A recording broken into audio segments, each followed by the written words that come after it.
بالعلم بل بالأدب تنال أعلى الرتب فعش حياة العلماء وقرأ صنوف الكتب ودم على تواضع لا تفتخر بالنسب كفاك أن تخرج من دنيا الورى بالحق. The brothers in the Muslim and Memphis organization to speak of some contributions of Islamic civilization to the world. And actually, to me, it was a learning experience. Although I've been a practicing Muslim since probably the day I was born, it really was a learning experience to learn how much Islam has contributed to the march of civilization in this world. And to start off, I wanted to speak of human civilization, to know what we are talking about. The human civilization, and this is not my definitions, obviously I'm not a sociologist, as I said, I had to learn a lot just preparing for this subject. It's a collective sum of different contribution throughout the ages. It's the human experience. In a more short definition. And usually, this human civilization is led in one point of time by one or two or sometimes more dominant forces. If you think of this world, a few years back, we have two superpowers.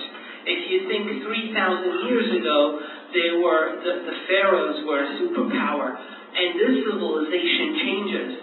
The leadership of what drives the human experience goes from one nation to the other, and sometimes the leadership is shared by more than one nation. This exchange, the development of knowledge, is actually an Islamic principle. In the Quran, Allah subhanahu wa ta'ala said, and I'm sorry, it's chopped off there, يا أيها الناس إنا خلقناكم من ذكر وأنثى وجعلناكم شعوبا وقبائل لتعارفوا إن أكرمكم عند الله أتقاكم. This is translated, O mankind, we created you from a single pair of a male and a female and made you into nations and tribes that you may know each other. Now, I want to stop at this word that I underlined here in Arabic, لتعارفوا. And to really translate that, it took me it actually took Yusuf Ali, more than a few words. Why is that? The word ta'arafu, this verb of tafa'alu, this rhythm, it actually emphasizes an exchange. You have to exchange to achieve the meaning of the word ta'arafu. So to make ta'aruf, you have to exchange knowledge. So at one point it's translated as you may know each other. So meaning that you actually exchange knowledge of one another, of one tribe with one another, of one nation with another, and one person, one individual with another. But also it actually implies at the same time, with the same weight, the meaning that we created you. One of the purpose that we created you into nations and into different cultures is to exchange knowledge of one culture to another. And that is one of the purpose, that is the purpose of Allah subhanahu wa ta'ala, the Lord, the Creator, is telling humanity, we have divided you into all these languages, into all these ethnic backgrounds, into all these cultures, into all these geographic distribution, so you might exchange knowledge with one another and drive the human experience and drive the human civilization forward. And no culture has a monopoly on this human experience, on this human civilization. We live now in probably the current and only superpower on the face of the earth. And this culture cannot claim a monopoly over development of many of the things that we enjoy in our lives today. And inshallah, we will prove that today. No culture can monopolize this human experience. Let's say the Persians, the Pharaohs, the Egyptian culture, and in the old time, the Byzantine, the Romans, etc., the Renaissance age with the Frankish Empire, It is all an experience, and it's all up and down. And Allah subhanahu wa ta'ala emphasized this in Al-Imran, which is the third verse, the third chapter in the Quran, in verse 140, وَتِلْكَ الْأَيَّامُ نُدَاوِلُهَا بَيْنَ النَّاسِ. So are the days exchange. So are the days of varying fortune we give to people by turns. This is the way Allah subhanahu wa ta'ala, the Creator, made it. One time you're up, one time you're down. It's a wheel. And it's going to continue spinning to the day of judgment. No civilization continued to hold and be a superpower forever. It never happened. If you read history, you know that that's true. Every single ethnic background, every single culture had its turn or will have its turn in the future in leading this human experience. And so Allah subhanahu wa ta'ala promises, وَتِلْكَ الْأَيَّامُ نُدَاوِلُهَا بَيْنَ النَّاسِ. So days of varying fortunes we give to people by turns. Let me see if I can change the resolution and maybe get the whole picture in. This is just a cartoonist scheme to show what I meant by that, what I learned of that, and to simplify it in my mind at least, this is the human civilization being driven forward. And the forces that drive the human civilization go through history, and there's just some examples that contribute to this large pool of humanity. And these cultures, as it contributes into the human pool, some of these cultures are extinct or are gone. I know there is a country called Greece, but the Greek civilization, by and large, is really an ancient civilization. The Byzantine is really gone empire. But these cultures, as they develop and march with the human civilization and the human experience forward, they exchange. They exchange knowledge, they exchange experiences, and they exchange culture. So the Islamic civilization or Islamic culture, if you will, as it marches through the human course, there is interaction with the Chinese culture, there is interaction with the Indian. It's a give and take relationship in most of the time, and they also took from the Byzantine, from the Greek knowledge, from the Persian. This is a missing piece actually, but there is a major influence of the Islamic civilization and Islamic knowledge by the Persians. And there are actually some cultures that affect the human experience somehow negatively, where they influence, like the Genghis Khan invasion, where it actually affected and it put many cultures backwards for several years. At the same time, did not really contribute much to human civilization. And so is the Western civilization, which is probably, as many would consider, the current leader of the human experience, and also been affected. And this era is what I will be talking about today. This is what I will be focusing on in our talk today. And this is the Islamic influence on the human civilization in general, and how much influence Islam had on what we do here every day. Culture is the sum of different multi-factors. Culture is language. Culture is social customs, what we live in every day. It's architecture, science and innovation, cuisine. What we eat is actually part of our culture. It's a scary idea here in the United States, right? But transportation is part of culture, and industry and agriculture. And this is too much to sum in 40 minutes. But we'll try our best to touch on most of these.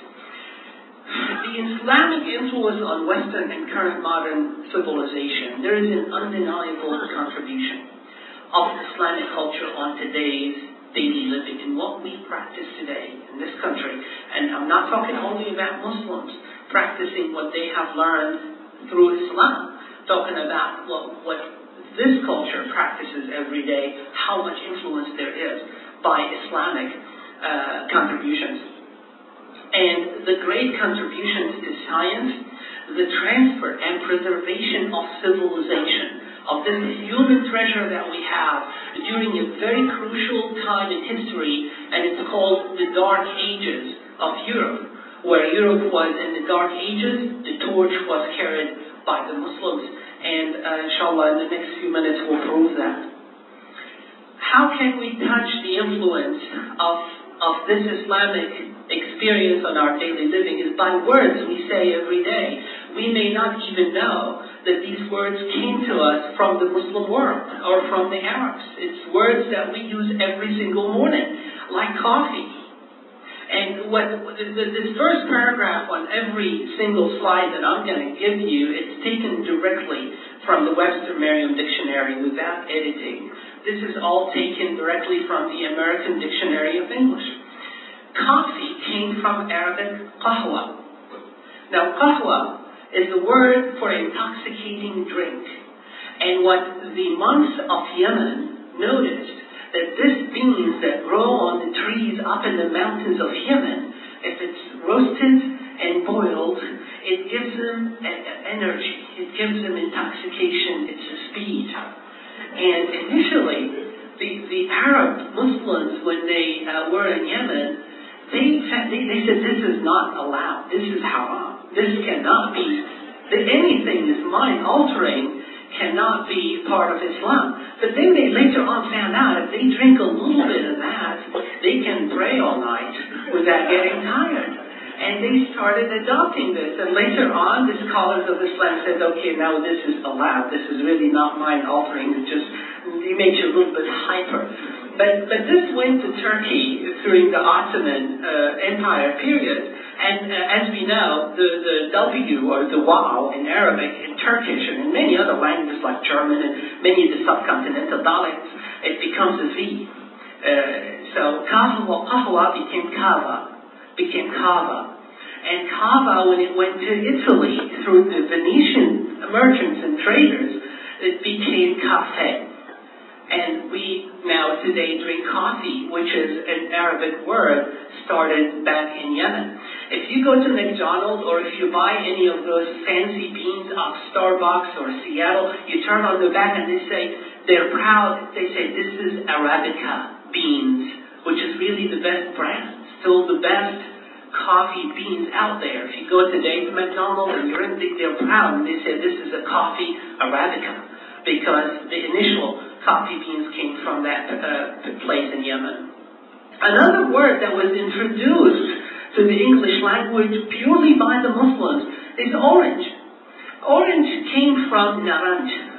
And naranj is a word, Sanskrit word, and I don't know if my apology to people that speak Sanskrit here, but this is a word came from the subcontinent and Persia, where this citrus fruit was known. And as the Muslims conquered the Persian Empire and went across the Indus River, and they started introducing the citrus fruits into the Muslim world, into the Arab world. And in Arabic it's called naranj initially.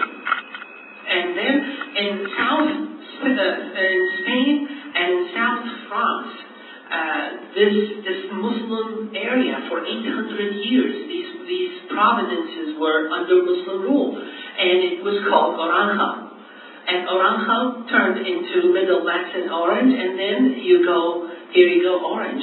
So as you drink your cup of coffee in the morning and you have some orange juice, remember the influence of the Islamic civilization. Well, here's another surprise, soda. Every time you pop a soda, remember that this is an Arabic word. The soda came from the Arabic word. This is from Merriam-Webster Dictionary. You can double check tonight. It came directly into Italian from suad. Suad is the material, the carbonated material which you can make bicarbonate, soda bicarbonate from. And this is what you actually use, the material that you use to make carbonated drinks. And this came directly into Italy, again through the many exchanges through the trades between the Venetians and other Italian merchants and the Muslim world. And then it transferred into south of the United States. Now what got cola involved is the West African slaves. Cola is the West African drink. And the West Africans that were brought here to the south, now where's Coca-Cola is centered, is in Atlanta, right? So they were brought to the south, and they were using this cola drink. It was not carbonated, and then they put the soda with it, and here we go, Coca-Cola. The only drawback to this is they didn't patent it. Now imagine if the African American community has a patent on Coca-Cola. The other word, surprising one, candy. Candy is pure Arabic word. Candy came from the Arabic word al-qandi. Qandi means sugar cane. And when you make sugar, you make it out of sugar cane. You make it out of qandi. And the first sweet factory that was actually known in the Muslim and Arab world was in the Muslim island of Cyprus, and it was called Factory of Al-Qandi. So this beautiful sweets of Al-Qandi traveled to Italy and traveled to Europe. So it went to Italy from Zucchero candy, and then went into the Middle French from sucre candy, and now here we go. In the Middle English it was called sugar candy, and in the United States we simply call it candy. And that is a pure Arabic word that came from the Muslim contribution. Cotton. Cotton is an Arabic word of this plant that produces cotton, and it was introduced this is a simple definition, cotton. Even in Spanish, if I'm not mistaken, it's called algodón, which it has the al. Al is an article of definition in Arabic. So into Latin and into the Spanish dialects, it went the whole word, algodón, with the definition article. Sofa. As you're stretching on your sofa tonight, you're stretching on an Arabic invention, on a Muslim invention, al-sufa. The poor people that used to be around the Prophet sallallahu alaihi wasallam, the Messenger of God, they were called ahl-sufa, the people of the sufa, which is a long bench that they used to sit on, waiting for his teaching around the masjid. And the sufa is basically a long place where you can sit and relax, and it's just a direct derivative of the Arabic word sufa. Many other Arabic words, and really it's a very long list, and I thought I won't bore you with many of them, but I chose the most common ones. All these ones that are given away by al. Al is really V in Arabic. It's the article of definition. So kuhul, which is ethanol in Arabic, transmitted as alcohol, and we use it now. It's from the New Latin into from Old Spanish. As we know, Spain was colonized by Arabs for 8 centuries. From Arabic, al-fuhud, al-jabra. Al-jabra is a pure Arabic word, al-jabr. Al-jabr means literally, as it says in the Merriam-Webster dictionary, the reduction. And we will talk about mathematics contribution of the Muslim civilization. Algorithm.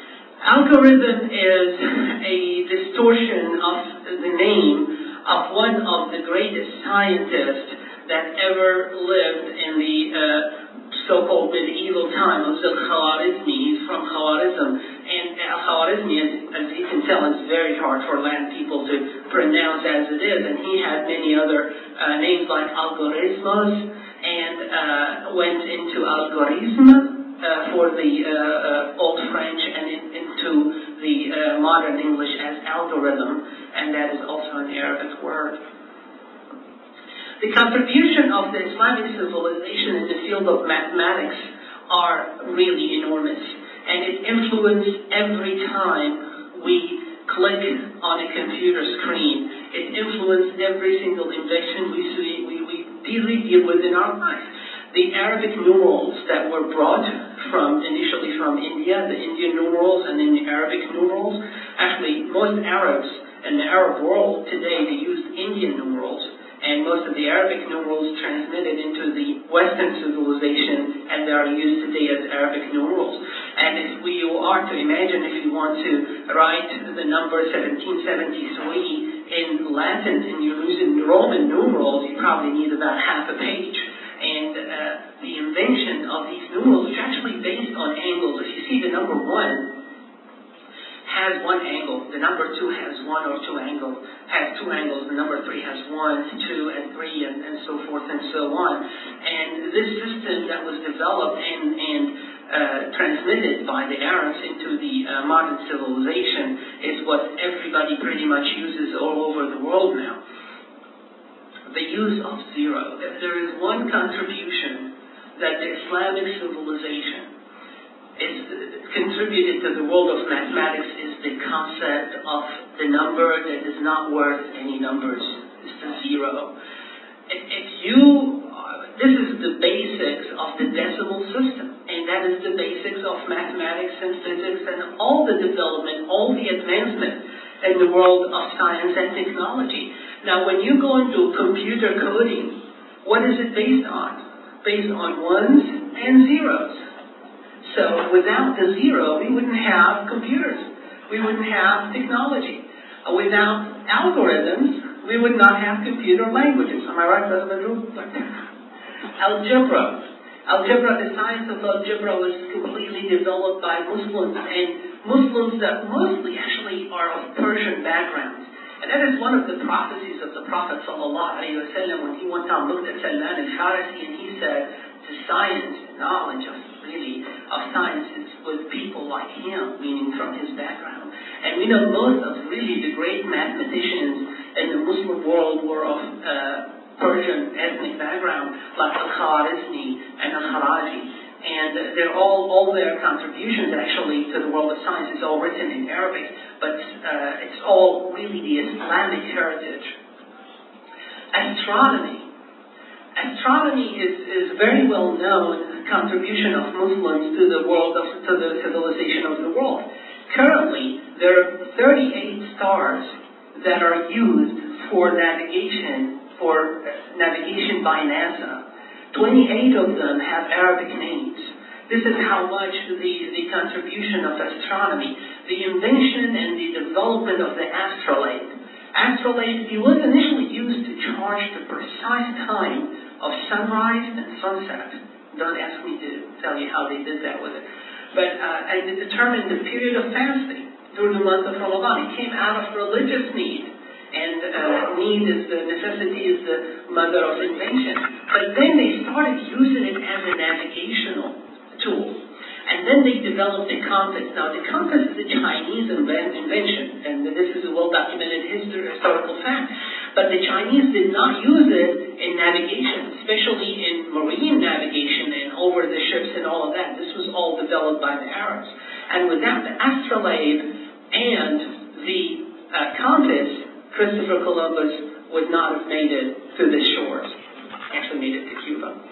Al-Biruni discussed the possibility of the Earth's rotation on its own axis 6 centuries earlier than Galileo. And this is also a historical fact that's documented in the writings of Al-Biruni.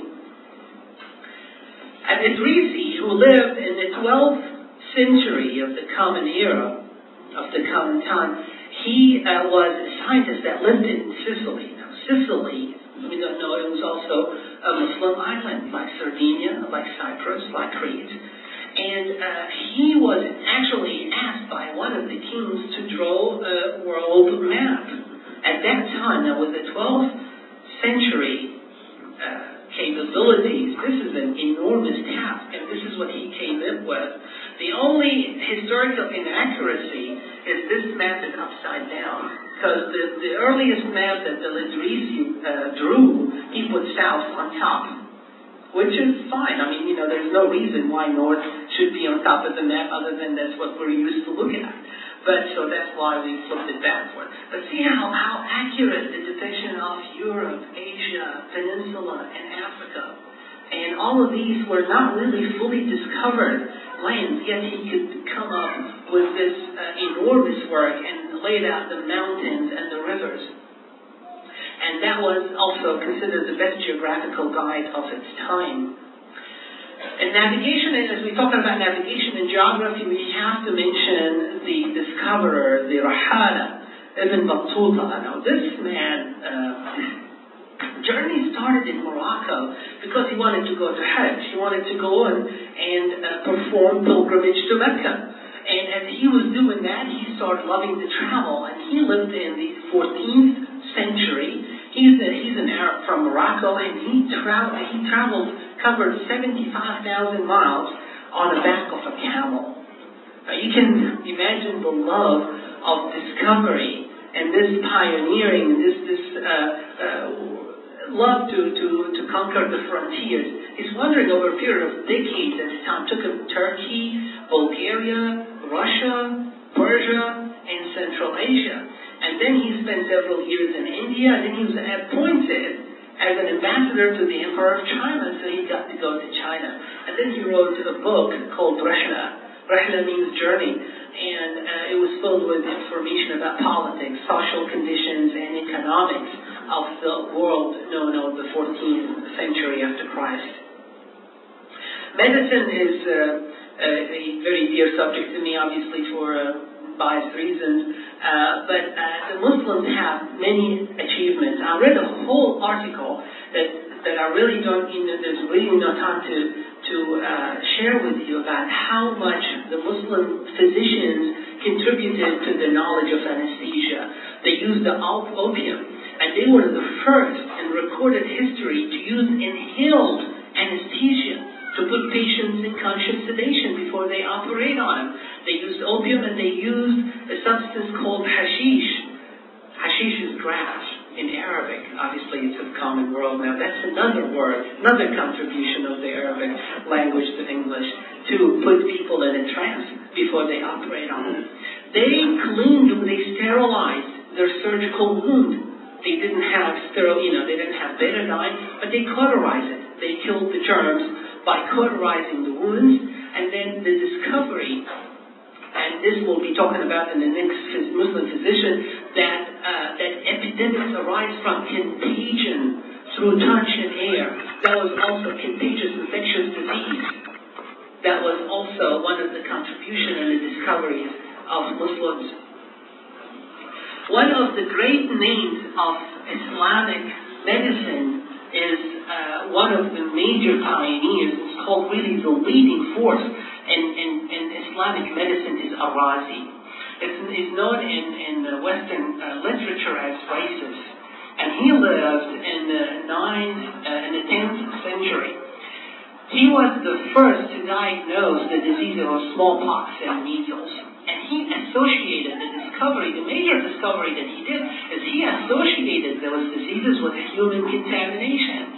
Now we're talking 1,000 years ago when these knowledge were known. And then he put an encyclopedia of medicine, and he called it Al-Hawi. Al-Hawi in Arabic, something that Hawi is all-encompassing. So he put the first encyclopedia of medicine in that book. Now this book was been taught in the Sorbonne in France in the 14th century after Christ. So for 500 years of the writing of Al-Hawi, this book was being taught in the universities of France. He promoted psychotherapy.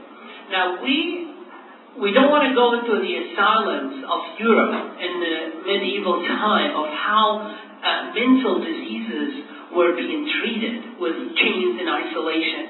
Arazi invented a way to treat psychological disturbances by psychotherapy, and he will assign 2 therapists to each mental patient. One therapist will treat the patient with the Quran, will read them the spiritual verses of the Quran, and the other therapist will play music to that person.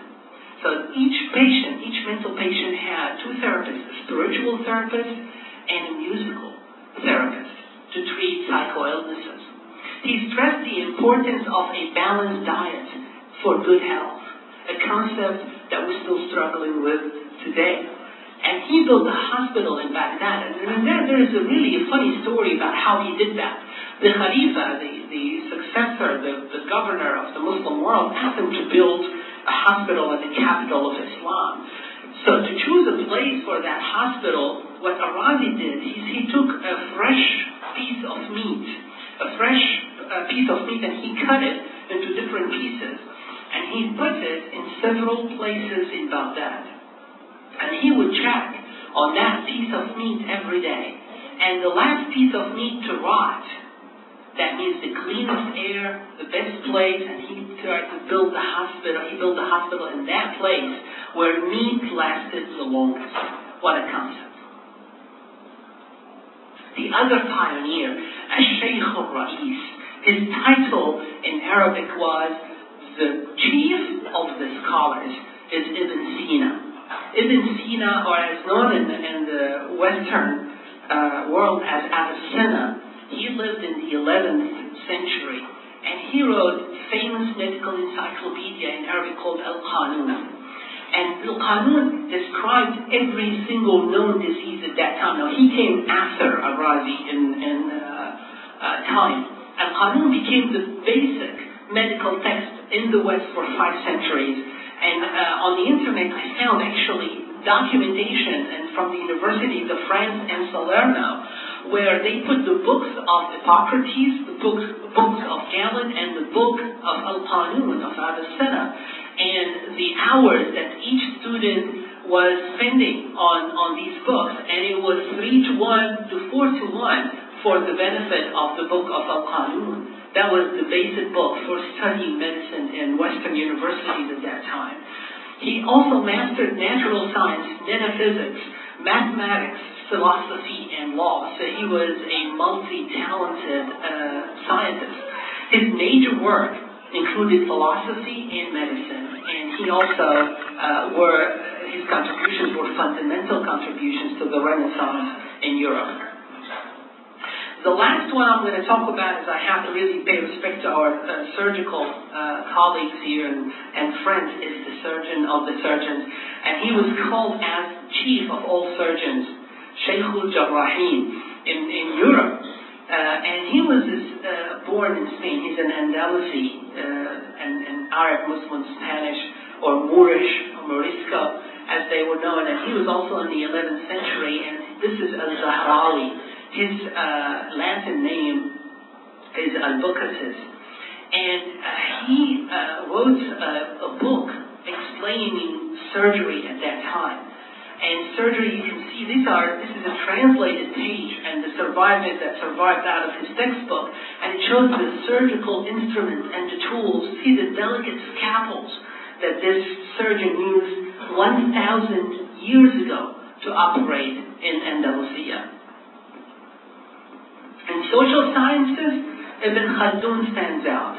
Ibn Khaldun had a large experience in Andalusia and in Morocco mostly. He is the father of modern society. Now, the theories of Ibn Khaldun are taught today in sociology all over the world. And he wrote an introduction. He wrote a book called Science of Civilization, Ilm al-Hadara.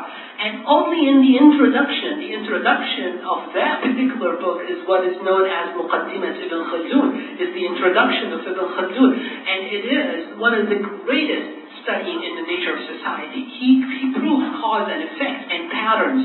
He would put a pattern of how civilizations arise, how they get stronger, how they get into their peak, and then how they diminish and how they perish. And this theories of Ibn Khaldun are still valid in sociology today. The physics, Ibn al-Haytham. And Hassan ibn al-Haytham is known in Europe by his first name, Al-Hasan, which came from Al-Hasan, that's his first name, Ibn al-Haytham.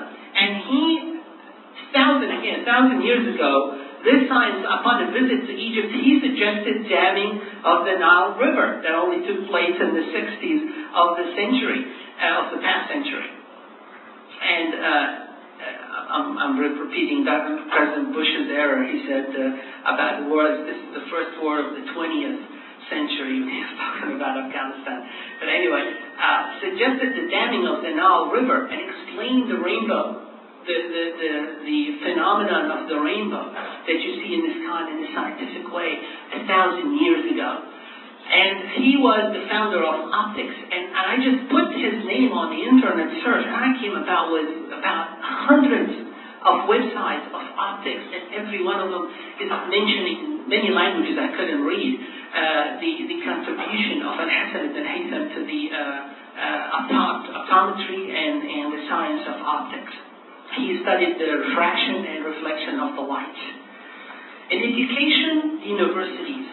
The university is a Muslim invention, and that is really a well-documented fact. And it started to teach the knowledge of the religion. And then it moved on to the Abbasid period and late in the Umayyad period, that is the 8th and 9th centuries, into secular science places. And they would have classes, teachers, and professors, and they will give certificates. They will give diploma for people that actually finish their knowledge from the teacher, the professor, or a sheikh. And one of the earliest universities were in Damascus, in Cordoba, and Tunisia and Morocco. And actually, National Geographic magazine had a civilization issue, I think about 2 years ago, and they wanted to choose 3 cities to represent human civilization. They chose Memphis, not this one, Memphis back in Egypt, and Cordoba, which is the beacon of science in the medieval time, and New York for this time. I don't know if you agree with that or not. Bayt al-Hikmah is a house of wisdom. This was an intellectual center and university that translated hundreds and thousands of books from all languages, and they were all stored for general public and for scientific use in Baghdad. This library was one of the earliest public libraries. In one estimation, they said there is 1 million book. These are handwritten books in that library before it was destroyed by the Mongol invasion. Horticulture, as we talk about the culture as agricultural contribution, peach, apricot, lemon, and orange trees were transplanted into southern Europe by Muslim soldiers, into the soldiers that came to Spain and then to South France. Now, we know how the apricot, the oranges, and the lemon, the citrus, how it flourishes in Spain. And then the Spanish carried it where? Carried it to Florida, carried it to California, and all of that was carried initially actually from Persia, where the citrus fruits originated, and it was a contribution of Muslim farmers. Olive was encouraged to grow in the sandy soils of Greece, Spain, and Sicily. The number one exporting country for olives today is Spain. Spain didn't have an olive tree before the Arab invasion, before the Muslims came to Spain. Coffee and cotton we talked about. One of the main contributions of Muslim civilization is the cuisine. Is the Crusaders that came from France, they came from Italy, and they came from England, and they discovered the magic of spice. The spice that came from India, from the subcontinent, and from Persia, and it was introduced to the Crusaders, an eye-opener. It really flourished the cuisine and the art of cooking in Europe, and especially in France. They introduced rice, sesame, pepper, ginger, cloves, melon, shallots, dates, figs, orange, and as I said about the citrus fruit. And how can you imagine your food without spice?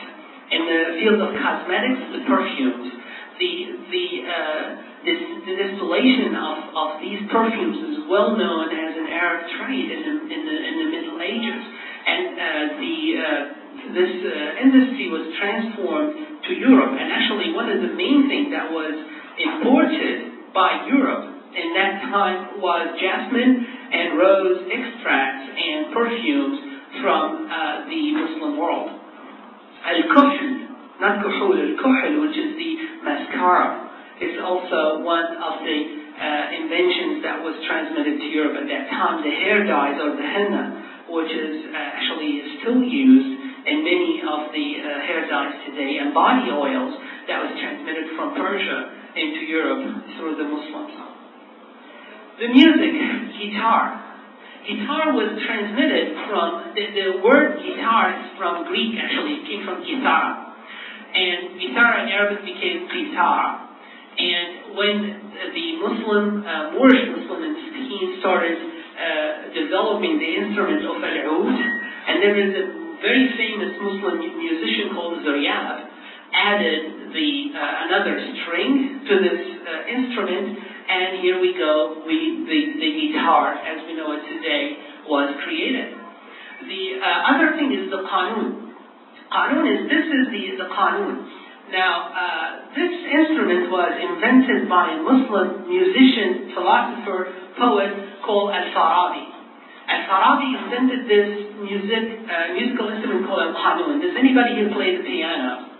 If they have a piano at home, and one of those grand pianos, if you open the lid and look inside, what do you see? See that?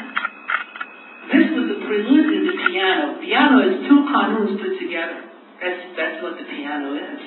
And the transmission of al-qanun through Spain into southern Europe in the late Middle Ages is what made the invention of the piano possible. So by the guitar and the piano and the art of percussion that was transmitted from the Muslim world, we can see how much influence Islamic civilization had on today's music.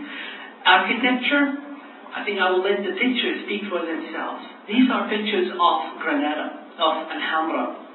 And you can see the influence of the Islamic architecture on the Spanish style and the colonial style of architecture that we see in the New World today. And this is all, you can see where that came from. This is a very well-known shrine, a Muslim, this is a tomb. Does anybody know what that is? Taj Mahal. And Al-Masjid Al-Aqsa, which was also built by the Muslims very early on. This is the Masjid of Cordoba, the Mosque of Cordoba, or Cordoba.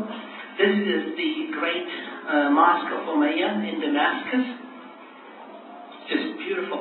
See, this is Alhambra. I mean, just if you see the base of these columns, this is just amazing. I mean, the architecture, detail, the artistic power of that creative culture. This is the lion fountain, and this has 12 lions in it. And this fountain was made so each lion will put water out for 1 hour. When the hour is done, then the next lion will start putting the water out. And after the Muslim left, the Spanish wanted to know, how does that work? So they did disassembled the fountain, and they couldn't put it back together. And now it doesn't work. And nobody ever found out how did they do it. Istanbul, this is the Ottoman and the late Muslim culture contributors, the Ottoman Empire, which is the last Khilafah. And this is Hagia Sophia, this is the dome, it's redecorated by the Muslims, and this is a mosque in Istanbul. The crafts, the handmade stuff that the Muslim civilization put out to the world. The fabrics, the silk, the cotton, and the damask. Now today, you can buy the damascene from Damascus. It's still one of the best fabrics that you can use. The glass. The glass is what influenced the famous Venetian glass. The painted glass was taken from the Arab world, and the secret of the making painted glass was transferred to Venice. And what the Venetians did with this invention is they actually imprisoned their glass makers in an island. So the secret of making this glass would not go out anywhere. And the European in the medieval time would look at this invention and they would think this is a miracle of the gods. And they would take this painted glass and they put it in their churches as miracle of the saints. And that's why you see a lot of painted glasses, which is still a tradition today in many churches around the world. The mosaic, the art of wood crafting and putting this is called mother of pearl on the wood, and making the rugs, the Persian rugs and the subcontinental rugs is really a very well-known craft. Art, calligraphy is very well-known Muslim art, and now these beautiful things, actually readable text, by Muslims that you can actually read, and most of them are either this is Bismillah ar-Rahman ar-Rahim. The other one is this is a hadith. This is a saying of the Prophet sallallahu alaihi wasallam. But look at this artistic talent, and I didn't bring really examples of new calligraphy. Just want to show you what they were doing 1,000 and 1,500 years ago, and in that time. And one of the things that really marks with honor this great civilization of Islam is the human rights record.